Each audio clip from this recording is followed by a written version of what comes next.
The Waking Dream. In the small, fog-kissed town of Eldridge Hollow, the line between reality and nightmare blurred in the twilight hour. 17-year-old Maya Fletcher had always prided herself on her imagination. Her ability to weave stories of fantasy and adventure drew everyone in, her friends often urging her to unleash her creativity onto the page. But for Maya, reality never seemed far behind.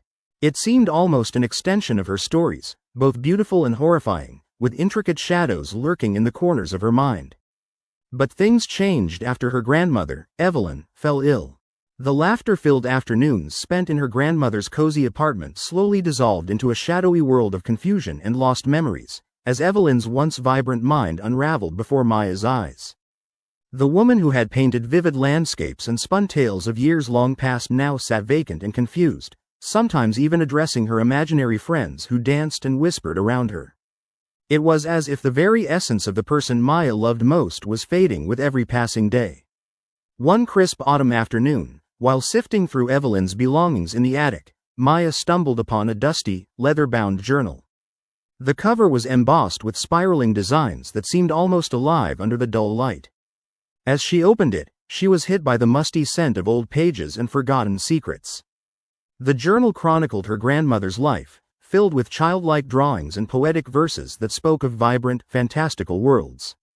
But as Maya flipped through, the tone shifted. The latter entries reflected perplexing thoughts, twisting deeper into scribblings of fear, despair, and fragmented realities, thoughts that hinted at the onset of something sinister. Maya's heart raced as she read about Evelyn's disturbing visions, shadowy figures lurking just beyond the periphery, whispers in the night that seemed to come from nowhere, and an unsettling sensation of being watched. As she closed the journal, Maya felt a chill creep up her spine. Had her grandmother predicted her own descent into madness, or had she simply created a facade that masked her true fears? That night, torn between her compassion for a woman losing herself and her empathy for impending loss, Maya couldn't shake the splintering thoughts of the journal. The darkness seemed to slither into her mind, swirling with whispers that beckoned her to confront something she couldn't comprehend. In the shadows of her room, those creeping fears manifested. Distorted figures with hollow eyes peered from the walls, and her reflection in the mirror warped, grinning at her with a maliciousness she didn't possess. In the days that followed, visions plagued her. Reality began to fracture as sleep-deprived nights turned to endless days. The world around her was swallowed by a surreal haze of swirling colors, and she couldn't tell where her stories ended and her life began. Her friends noticed the change. Those glib remarks she once clung to for comfort were replaced with silence. They asked what was wrong, but how could she explain her fears? Every time she opened her mouth, words twisted into incoherence, making her feel more isolated. Every evening, she would return to the attic to investigate the journal further. With every entry she read, she could feel the boundary of her sanity weaken, as if the vivid imaginations of her grandmother were breaking free, manifesting into her own reality. It was intoxicating and horrifying. She was glimpsing into a world that simmered just beneath the surface of existence. Could she touch it, become part of it? When her grandmother's condition took a drastic turn one night, Maya found herself alone with Evelyn in the dim light of the living room, the weight of twilight settling like a heavy fog. Evelyn looked up, eyes glazed over, lost in a distant memory.